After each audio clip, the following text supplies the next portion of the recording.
She was a ghost in gray coveralls, patching a fence. They saw a nobody. But when a legendary Navy SEAL silently handed her his mission rifle and stepped back, the entire range held its breath. This is that story. The air inside the Trident Advanced Training Complex in Coronado tasted of brass, sweat, and ozone. It was a smell that clung to the concrete walls, a constant reminder of the deadly seriousness of the work done there. In the controlled chaos of Bay 3, where America's most elite warriors honed their skills, Maya Vance was practically invisible. At 30, with her light brown hair pulled back in a severe, functional bun and her face free of makeup, she blended into the background like a piece of equipment. Her gray coveralls, smudged with grease and concrete dust, bore no name, no rank. Just a laminated civilian contractor badge that read, Facility Maintenance. To the teams of Navy SEALs cycling through their drills, she was just part of the landscape. They moved around her with the fluid economy of apex predators, their focus absolute, their eyes seeing targets, threats, and teammates, but never her. And that was exactly how Maya preferred it. Anonymity was a form of armor she had learned to wear expertly. But invisible didn't mean death. $10 says she taught high school gym, a voice cut through the rhythmic crack of gunfire. Maya recognized it as belonging to Cody, a young operator whose swagger was a size too big for him. He and his buddy, a lanky kid they called Jinx, were leaning against a supply cage, their post-drill pastime apparently being amateur profiling. "Nah, look at those arms." "Definitely softball, coach," Jinx snickered, his eyes scanning Maya's toned forearms as she expertly smoothed a polymer compound over a spiderweb of cracks in the cinderblock fence line. Maya's jaw tightened for a fraction of a second, a micro-expression no one saw. She'd heard it all before. The assumptions, the dismissals. They saw a woman doing a traditionally male job and their minds filled in the blanks with the most mundane explanation possible. She kept her focus on the wall, her trowel moving in smooth, practiced arcs. A sharp clatter made her flinch. Jinx, with a final smirk, had carelessly tossed his sidearm, a standard-issue Glock, onto a metal crate near her workstation. It landed awkwardly, the magazine partially ejecting with a pathetic clink. It was the kind of casual disrespect for a tool, a lifeline, that sent a spike of cold anger through her. She didn't turn. Didn't give them the satisfaction. But her eyes, sharp and analytical, had already processed the data. From the angle of the impact and the dull sound of the slide rattling against the frame, she knew. The guide rod was likely bent, and the slide rails were probably binding from a forced clearance. A 3-minute fix. But it wasn't her job. Not anymore. She took a deep breath, letting the familiar scent of gunpowder and hot metal calm her nerves, and returned to the silent, predictable world of her wall. The next day, Maya was assigned a task that had become a running joke on the base, fixing the primary target system in the main kill house. It was a complex web of hydraulic pistons, high-speed electric motors, and logic circuits designed to simulate dynamic combat scenarios. For 6 months, it had been malfunctioning, presenting targets erratically or not at all. 3 different specialist teams had tried and failed to fix it, leaving it a monument to frustration. As Maya wheeled her rugged Pelican case into the kill house, she saw Cody and Jinx watching from the catwalk, their expressions a mix of amusement and anticipation. "Oh, this is gonna be good," Cody muttered to his friend, loud enough to echo in the cavernous space. "You think she'll just hit it with a hammer?" Maya ignored them.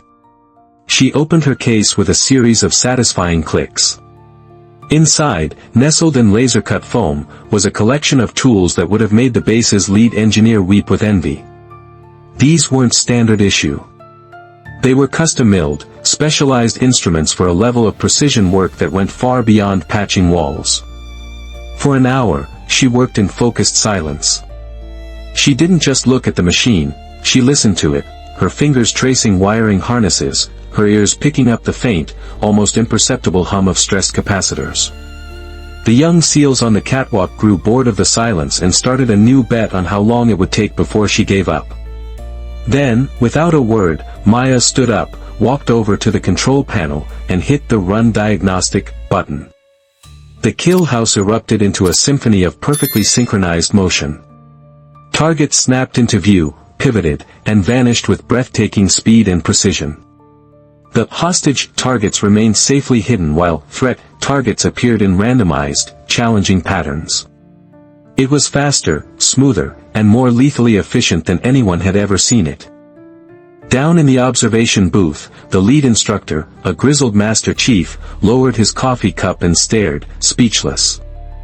On the catwalk, Cody and Jinx were silent, their smirks gone. Maya methodically packed her tools, each one wiped clean and placed back in its exact cutout in the foam. As she prepared to leave, she walked past the crate where the malfunctioning Glock still sat, abandoned. She paused. Slowly, deliberately, she ran a single, gloved finger along the top of the slide, from the rear sight to the front. It was a slow, diagnostic caress, a gesture of intimate understanding. She left without a word. But her small, silent act of assessment had not gone unnoticed. From the shadows of the observation booth, Master Chief Elias, a man who had seen 3 decades of war, watched her go. He looked at the broken pistol, then at the flawlessly running target system, and then back to the empty doorway where Maya had disappeared. And for the first time in a long time, he felt a prickle of profound curiosity. A few days later, a SEAL team stumbled back from a grueling 3-day field exercise in the sweltering desert, caked in grime and exhaustion. They dropped their gear on the armory tables with weary thuds. "This piece of junk almost got me killed," one of them grumbled, slamming his Scar H rifle down. "Keeps having failure to feed jams every 3rd round." The base armorer, a stout man known as Gunny Peterson, picked it up. Gunny had been fixing weapons since before most of these operators were born. He gave it a cursory inspection. Probably just carbon buildup from the blank rounds. "You guys run these things too hard," he grunted, cycling the action, which snagged noticeably. "I'll strip it down, but she's probably destined for the scrap heap." As the team shuffled out, one operator lingered. He was a quiet, intense man known only as Ghost. He wasn't a loud voice on the base, but when he spoke, even senior officers listened. He had been watching Maya. He'd seen her fix the kill house, noted the tools she used, and the quiet efficiency of her movements. He'd seen competence before, and this was something more. "Gunny," Ghost said, his voice low. "Before you scrap it, let the tech have a look." Gunny glanced over at Maya, who was recalibrating a laser bore sight at a nearby station. "Her. She fixes air conditioners, son." Ghost's eyes were distant, looking at something far away. The memory hit him with the force of a physical blow. Afghanistan, a remote firebase, dust and fear hanging in the air. Their weapons were failing in the fine, talcum powder-like sand. Then, in the dead of night, someone had arrived. A shadowy figure in sterile black fatigues with no insignia. They carried a tool roll and worked through their rifles with an almost supernatural speed and precision. By dawn, the weapons ran better than new, and the mysterious technician was gone. The only trace they left behind was a tiny, almost invisible mark etched onto each bolt carrier group, a small compass rose, with the northern point missing. "Just a thought," Ghost said, pulling himself back to the present. He walked over to the armory table, picked up the malfunctioning Scar H, and carried it to Maya's station. Maya looked up from the laser sight, her calm blue eyes meeting his. He didn't say a word, just placed the rifle on her workbench. She gave a slight, almost imperceptible nod and began to break it down. Her movements were a blur of efficiency.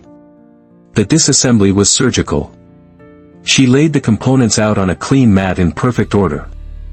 The problem, she saw instantly, was a warped ejector pin, a subtle defect causing a cascade of issues. As she worked, Ghost leaned in, his eyes fixed on the bolt carrier she held up to the light. His breath caught in his throat. There, so finely etched into the hardened steel that it was almost invisible, was the unmistakable shape of a compass rose with a missing point. He looked from the mark to her face. Her expression was unreadable, but her eyes held a flicker of something he recognized, the shared understanding of those who have been to the places that don't appear on maps. The secret was out, spoken in a language of steel and scars that only they understood. The story of the resurrected Scar-H spread through the base not as a rumor, but as a verified fact. Ghost's rifle now performed with flawless reliability, and he made sure everyone knew who had fixed it. The quiet respect for Maya began to solidify, but the true test, the moment that would become base legend, came on a Tuesday afternoon. The air in the armory was thick with tension. The legendary SEAL Team 3, led by Senior Chief Draven, was 48 hours from a critical deployment. Draven was a living institution, a man whose operational record was spoken of in hushed, reverent tones. Their final equipment checks were underway, a deadly serious ritual where perfection was the only acceptable standard. Suddenly, Draven's voice, calm but carrying an edge of cold fury, cut through the room. "Gunny, the 17 Malawian Kwachas is not holding zero. It's walking shot 6 inches to the right at 200 meters. We've tried everything." Gunny Peterson and 2 other armorers had been huddled over Draven's primary mission rifle for an hour, their faces grim. It was a state-of-the-art Scar-H, customized to Draven's exact specifications. It was more than a tool, it was an extension of his will. Gunny finally stood up, wiping grease from his hands with a defeated sigh. "Chief, I don't know. The scope is solid, the barrel is true. I can't find the problem. We can issue you a standard rifle." "Not an option," Draven said flatly. The entire room fell silent. A mission scrubbed or compromised because of an inexplicable equipment failure was unthinkable.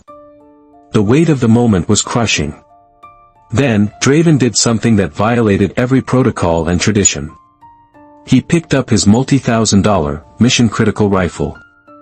He turned his back on the official armory staff, and his eyes scanned the room until they locked onto Maya, who was quietly organizing a parts drawer in the corner.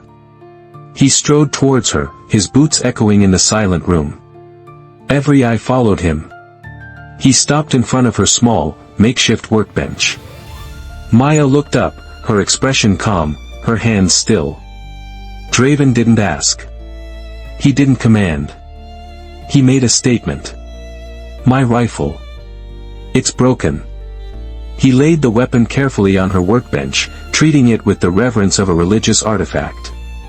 "We deploy in 48 hours. Then, he took 2 deliberate steps back, crossing his arms.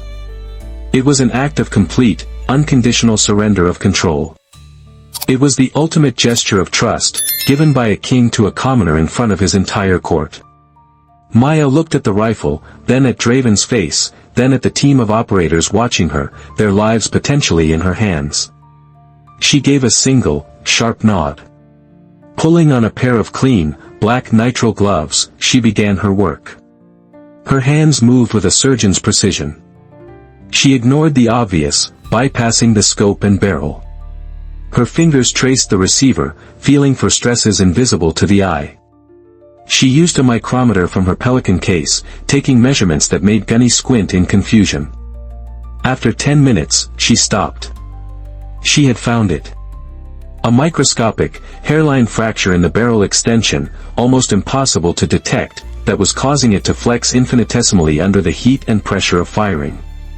It was a 1 in a million manufacturing defect.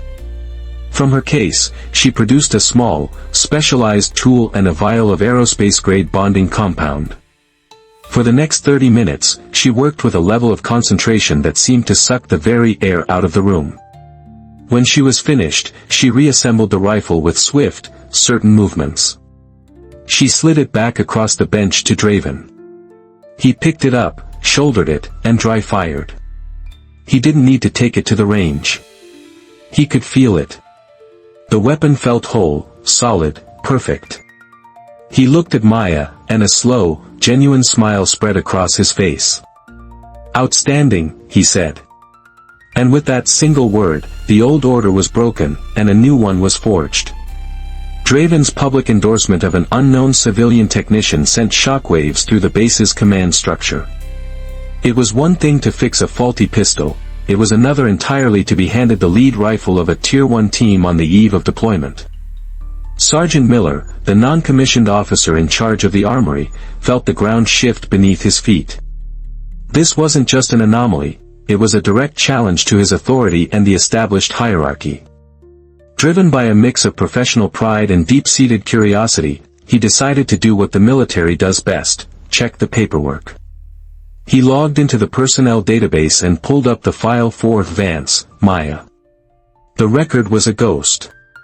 No boot camp, no service history, no previous assignments listed. Just a start date and a job title, General Maintenance Contractor. It was suspiciously thin. Then he saw the security clearance. It was 3 levels higher than his own, a clearance usually reserved for high-level intelligence officers and base commanders.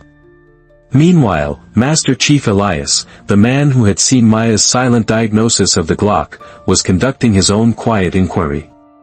He spoke to Ghost, who confirmed the story of the compass rose mark. The symbol rang a distant bell in Elias's memory, a whisper from a classified briefing years ago about a clandestine unit that provided untraceable technical solutions in hostile territories. Back in his office, Sergeant Miller kept digging. He ran a cross-reference search on her contractor ID against departmental budgets. And then he found it. A single-line item, buried in a logistics subfolder, linked to her contract. It was a designation he had never seen before, STU 9. Special Technical Unit 9. It didn't officially exist. His heart began to pound. This was far beyond a simple maintenance contract. As his cursor hovered over a link for more information, a priority message flashed onto his screen, overriding everything else. The header was stark, classified, eyes only, command directive. He opened it. The text was brief and ice-cold. SGT Miller, you are hereby ordered to cease all inquiries regarding contractor M. Vance. Her assignment is on a strict need-to-know basis. Your need has been assessed as 0. Any further attempts to access related files will result in immediate revocation of your security clearance and disciplinary action under UCMJ. Acknowledge receipt. The message wasn't signed with a name. Just a single, chilling authenticator, Comspecworkum. Commander, Naval Special Warfare Command. The very top of the food chain. Miller's hands trembled slightly as he typed his acknowledgement. He deleted the message as instructed, but the words were burned into his brain.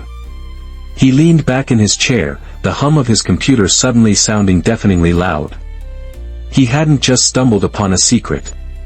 He had brushed up against the edge of a world that was intentionally kept in the darkest shadows, a world protected by the highest levels of power. And at the center of it was the quiet woman who patched fences. In the days that followed, the ecosystem of the Trident Advanced Training Complex was fundamentally altered. The change wasn't announced in a memo or discussed in formation. It was a silent, organic shift in behavior and attitude. The snide remarks from younger operators ceased completely. Cody and Jinx now avoided eye contact with Maya, their previous arrogance replaced by a wary, almost fearful respect. Weapons began appearing at her workstation. A sniper rifle with a temperamental trigger, a shotgun with a sticky action, a grenade launcher with a faulty sight. They were left there quietly, without a work order or a request, placed with the unspoken faith that they would be made whole again. And they always were. One morning, Maya arrived to find that someone had installed a professional, padded weapons rack next to her workbench. It was the kind of high-end gear found in specialized armor shops. Bolted to the wall above it was a small, polished brass plaque. The engraving was simple and direct. Let her handle it. There was no signature, no unit crest. None was needed. It was a statement from the community. She was no longer an outsider, she was a trusted, essential part of the machine. The story culminates a week later. Draven's team is set to walk out the door for their flight. The air is heavy with the familiar pre-mission ritual of final checks. Draven leads his entire team, not to the main armory, but to Maya's corner. One by one, each member of the elite squad places their primary rifle on her new rack. It's no longer a desperate, last-minute plea. It is a formal, integrated part of their process. It is the ultimate vote of confidence. "Give them your blessing, Maya," Draven says, his voice quiet but full of meaning. She simply nods, her hands already moving, her mind already diagnosing, tuning, and perfecting. As the sun sets, casting long shadows across the range, Maya works alone under the stark glow of a single utility light. She is surrounded by the most advanced weapons on Earth, a silent guardian angel for the men who hunt in the dark. She was no longer a ghost.